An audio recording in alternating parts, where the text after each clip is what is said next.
Hey everybody, welcome back to Battle Ready Inc. So this week's feature match was between the Lilith Loop of BT6 as well as Alphamon working for Black this format. So we're going to cover Lilith Loop today, and honestly, it's everything you expect with some new boosts to the deck that just make it even more formidable. It's got every bit power that it's always had, and then just a little bit more to go along with it.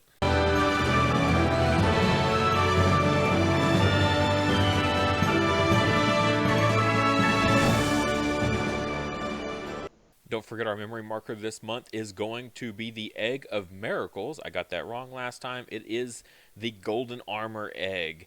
This is for your Magnamons here. Super awesome. This is our prototype that we have so far. What we'll do is we'll take a mold of this and cast it.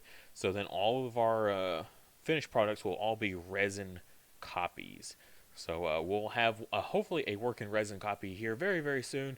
Once we get this finished up, it is a very long and slow process. Also, if you'd like any of our previous memory markers we've had on the channel, check the coffee link in the description below, and there you can get access to all of our previous memory markers with a few updates to them. The benefit, though, of getting the memory marker through Patreon is you get it a whole month early before it ever even goes live for sale on Coffee, as well as, depending on the memory marker, you can get them cheaper if you go through and get them on Patreon, because Patreon has the shipping included. Alright, so let's jump right in here to this. First up, we got our eggs, and I just went with the 4 eggs on this one. Ultimately, it kind of came down to none of the other eggs felt as impactful, particularly for Lilith Loop. We're going kind of all out on this build. We're going all about filling up our trash as quickly as possible, so that way we can immediately go into Lilith, do our whole Lilith Loop combos, right? That's the whole point of the deck. It is the main focus, instead of the secondary focus. If you've seen our Titamon build, where Lilith Loop was the secondary focus, this time it's all about Lilith Loop. So Demi Marimon, the draw 1, trash 1 on deletion, combos great with our Gabumon here, and it's another inheritable of on deleted, draw 2, discard 1. So both these guys combined, that's a lot of draw power and a lot of discarding, so really help get into our combo pieces to do the whole combo for Lilith Loop. Next up, we got Labramon here, and Labramon making a really good appearance in BT6 for purple. Tons of our purple builds, actually every single purple build that I've got has Labramon in it, simply because I like to have a nice spread of my on-play Digimon as well as my Digivolve in the raising area Digimon. And so this is our main on-play one here, and this is draw 1, trash 1. Why this is relevant is because what I love to do is hard play this when I'm at 3, draw 1, discard a Skull Greymon, throw that Skull Greymon underneath this Labramon, and then pass my turn by digivolving a blocker on top of my Labramon, and then that blocker just sits there for the whole game, just shutting down every deck you're against, okay?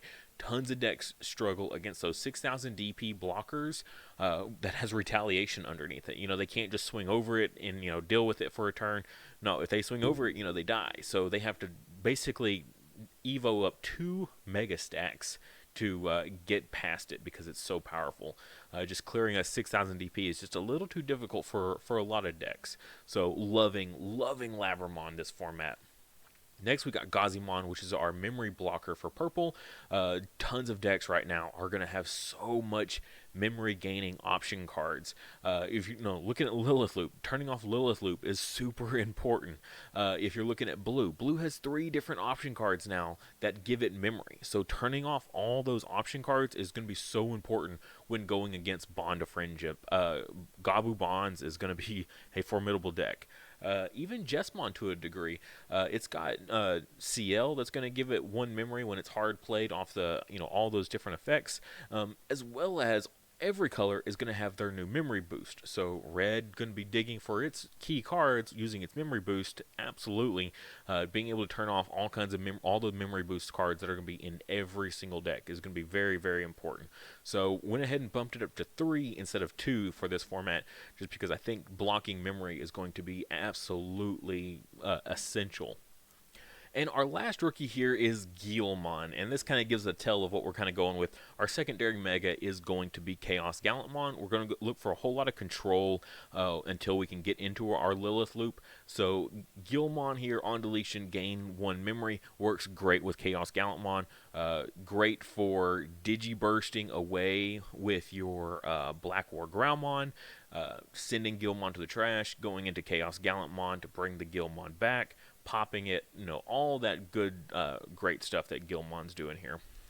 Next, and also just out of 3 of, he's good for that particular combo, but he can kind of like peter off a little bit in the deck. He is a good target for your Black War Growlmon's inheritable of when you swing, you can delete a Digimon to unsuspend. He's good for that combo, but besides that, that's about it. So just keeping him at a 3 for this. Again, he is our secondary Digivolve target after the Gabumon is. Next, we got our 6000 DP blocker, which I already went over, the great combos you can do with Labramon with this. But why the 6000 DP in particular? Just because it's a little bit more difficult for it to be removed. Jesmon has the ability where it can delete 5000 DP or less Digimon when it attacks through its inheritable. I believe it's the level 4 that gives it that ability to pop something. So 6000 DP dodges that, which is very important. Even Shoutmon decks that this goes against, the Shoutmon can't pop it. If for whatever reason people are still trying to play Lord Nightmon in this format, in the BT6 format, for whatever reason, I think everyone's so tired of that deck, even the people that play it, myself included, just looking for something else, that's going to struggle against 6000 DP blockers. So I think it just, with Jesmon being so prevalent, it's going to be probably played as much as kind of Lord Nightmon was, I think. Being able to just dodge that is great. Also, being able to throw Retaliation underneath it is incredible. It just shuts down Jesmon entirely. What a great combo. Absolutely. If you haven't thought about it, really, really think about that. 6000 DP blocker with Retaliation underneath it. Piercing doesn't matter anymore because Retaliation is going to kill him. Next, we got Devimon. This suffers from the issue that I'm talking about. The 5000 DP, all those reasons that I gave before, it's there. It sucks. But he is a good Evo. He's a 1-cost Evo level 4. That alone is super solid, and he just happens to have blocker in addition to being a 1-cost Evo. So in those rare occurrences where you need to go into him, you can. But most of the time, you're just going to kind of use him as a stepping stone until you can get into your level 5s. I would go with a 1-cost Evo 6000 DP if Purple had one. All they have is Marimon, and Marimon is a 1-cost Evo Vanilla 5000 DP, so Purple unfortunately shorted in that department, or else that absolutely would fit right here in this. So until then, Devimon, it is a second blocker. It never hurts. Good turn 1 play is go into your rookie in the raising area, and then evolve a 1-cost Evo to pass turn going first. So he fits the bill great for that. Next, we got Genkumon Promote, and Promote is great for a Lilith loot deck. It's great for a lot of purple decks. Just being able to bring this guy out of trash because he has Rush, and that alone is so good. Him just having the ability to have Rush, its on-play effect is really irrelevant. We're not playing the other pieces that pop it off, mainly because that adds a whole lot of bricks into the deck, and the regular Genkumon is good for a Titamon deck, but not really much else beyond that. And then the Kinkakumon, I can words, can be a brick also. It's very, very kind of dependent on certain situations, whereas Promote is just great and tons of purple decks, especially any deck that's running Zwart.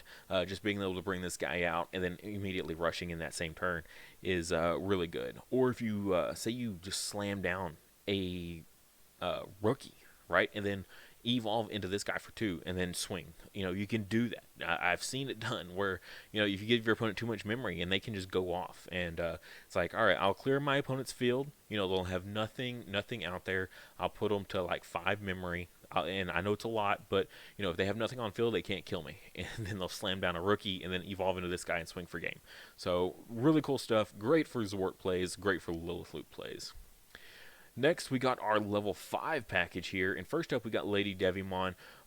Just a great card. All in all, just a great card. Just draw 2, discard 2, draw another one because you're evolving. So essentially, it's a draw 3, discard 2 when digivolving is so good.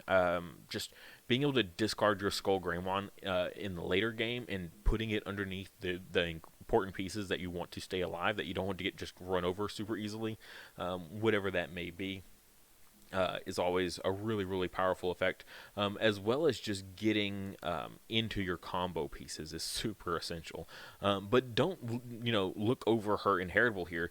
If you've seen the feature match, you know how important this is. When a memory blocker comes on field, that's brutal. Okay, that's brutal for a Lilithmon deck. It hates that.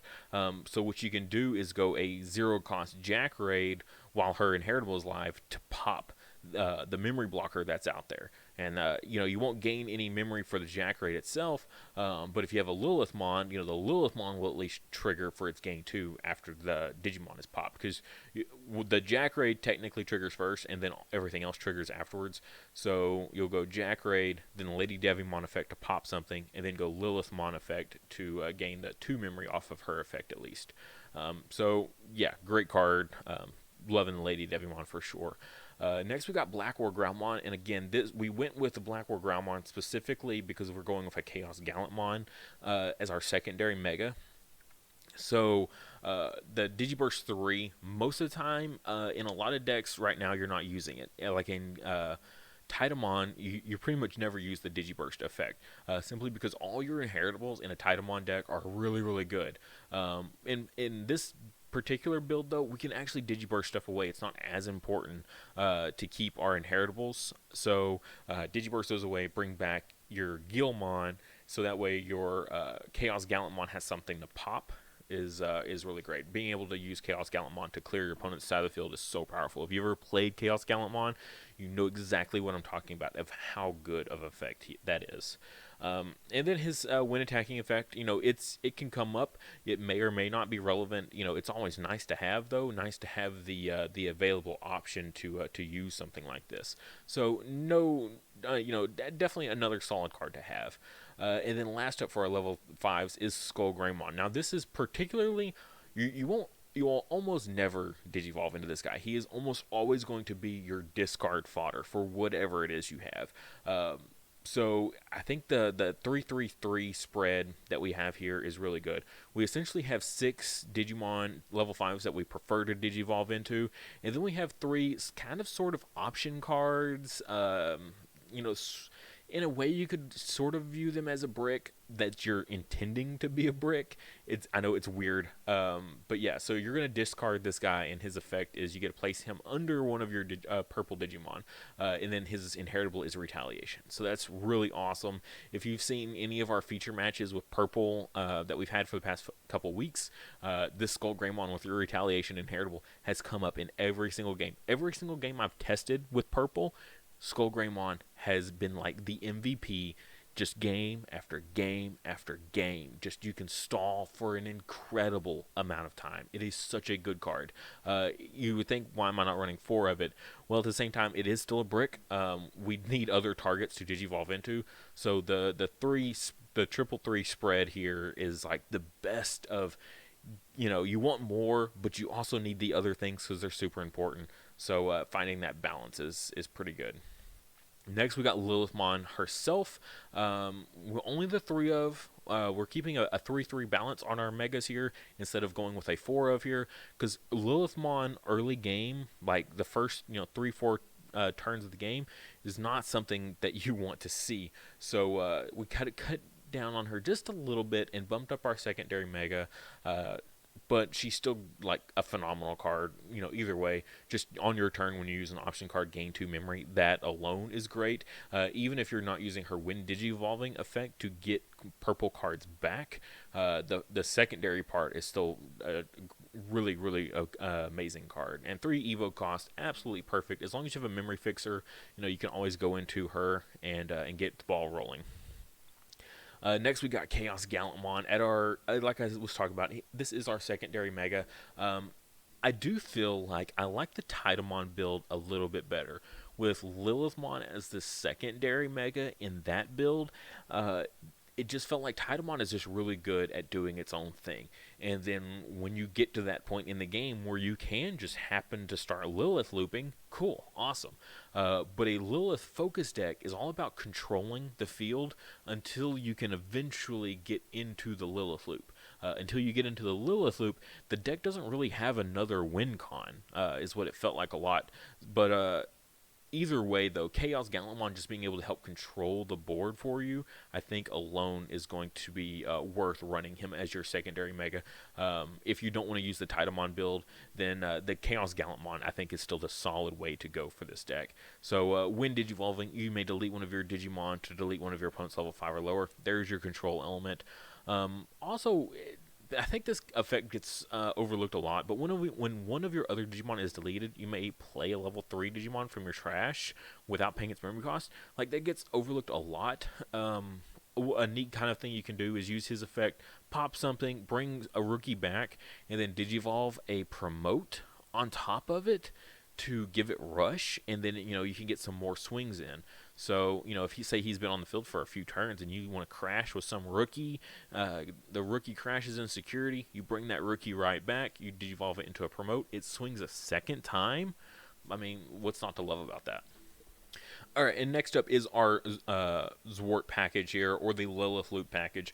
Running 2 Zwarts here, anytime you can go into Zwart is always solid. And remember, you don't have to have Lilith out on field to do this, okay? You can Mega Fusion at any time. Mega Fusion, besides needing a white card on field, has no other stipulation. I mean, you could literally, turn 3, 4, whatever it is, with no cards in your trash. You can go Mega Fusion and go straight into Zwart. I mean, that's not probably the best idea if you don't have good targets in your trash, but the choice is there. He will at least mill a few cards to hopefully help you out. But the point is, though, that you don't need the full Lilith loop. 10 cards in trash, Jack Raids, everything ready to go. You don't need all that to do this. So he's just a really incredible card, really good closer. You bring out Zwart, and that's pretty much kind of like you're wrapping the game up at that point. You're going to bring out 2 level 5s or below, basically. You can bring out any of your main level 5s here, but typically what we'd like to do is, if we're going for game, we like to bring out 2 promotes. 2 promotes have rush. That's 2 swings off those guys, the swing off of Zwart itself. That's 3 checks right there. But if you need to go on the defensive, you can always bring back your blockers and then just go into a really defensive stance. So that's what I love. One of the things I love about Zwart so much is that it's such a fluctuating deck. You can fluctuate to depend on whatever the matchup is. Whereas if you're playing something like Jesmon's like, I need to win fast. Rookie Rush, I need to win fast. I don't have defensive options in my deck. Whereas Zwart's like, okay, well, what's the situation? Am I in a situation where I can easily, go on the offensive and don't have to worry about too big of a repercussion? I'll do that. If I'm in a really, really tight spot, I know I can't win, I can go on the defensive instead with my Zwart. And so that's what makes this deck so, really, really good. It's so good just being able to switch to the situation. Next, we got Jack Raid. This is part of our enablers. We get free memory with the Lilithmon here.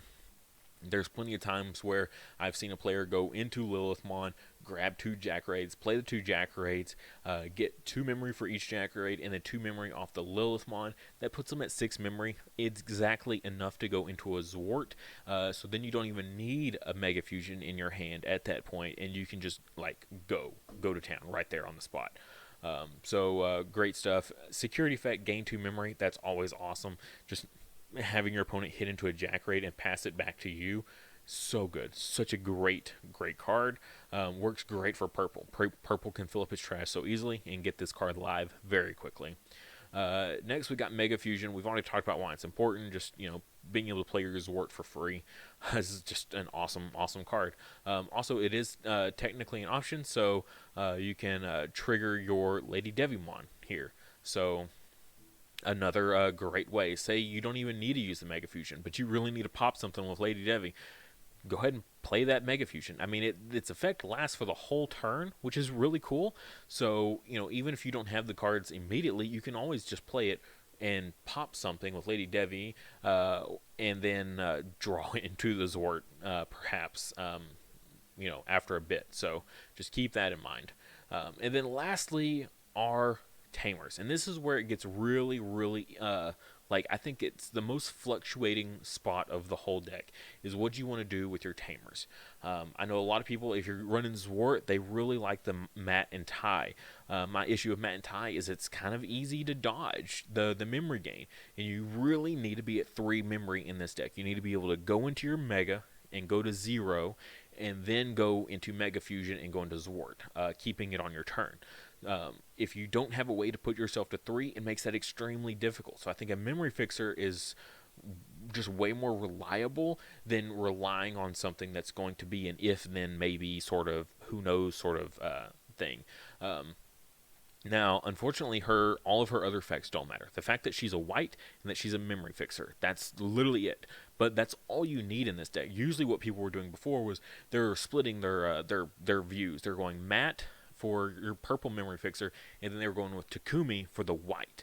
With this, we can combine them all together and just accomplish it without needing both on field. Having both of those cards basically combined into one to accomplish all of our needs, I think is really great. So Manoa is perfect for what we're trying to do. For the most important things of what we're trying to do, have a white on field and have a memory fixer.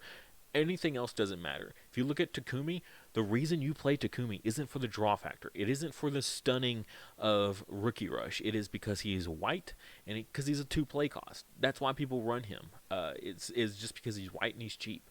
And then people run Matt because they need a memory fixer. The grabbing something back out of trash is cool, but you're really playing it because it's a memory fixer. That's why you're playing it in a Lilith Loop deck. So being able to combine both the importance of both those Tamers into one, into Manoa, is great. Now, 3 does feel a little steep. I think there could be definite argument to cut her down to 2.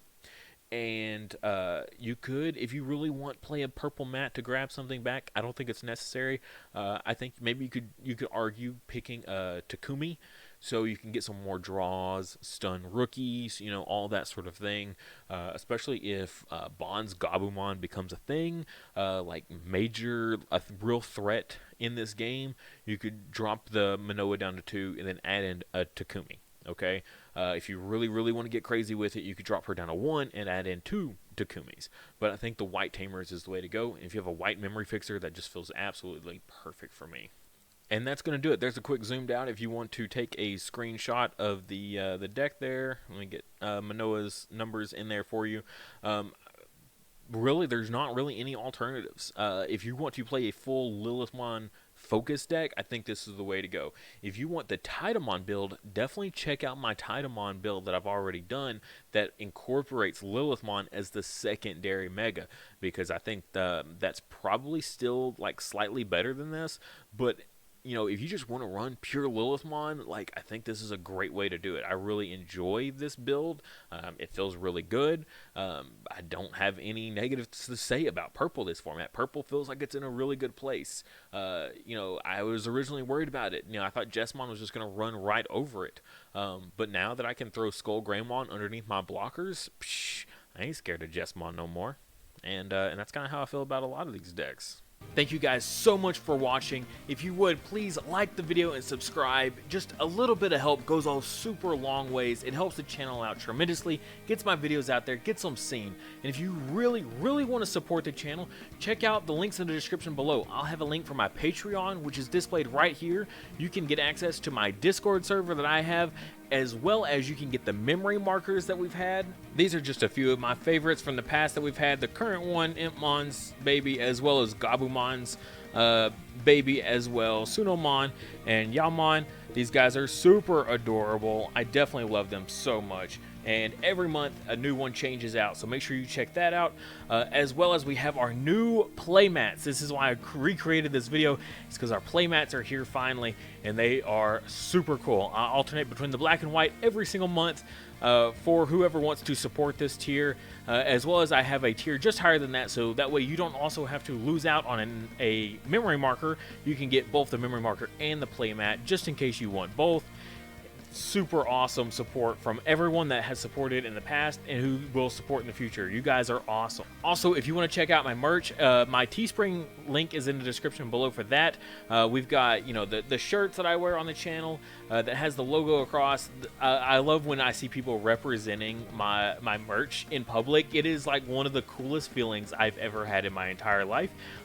Very, very awesome. As well as phone cases for you people that love Digimon like so much like I do. A friend of mine custom made all these to fit these specific phone cases themselves.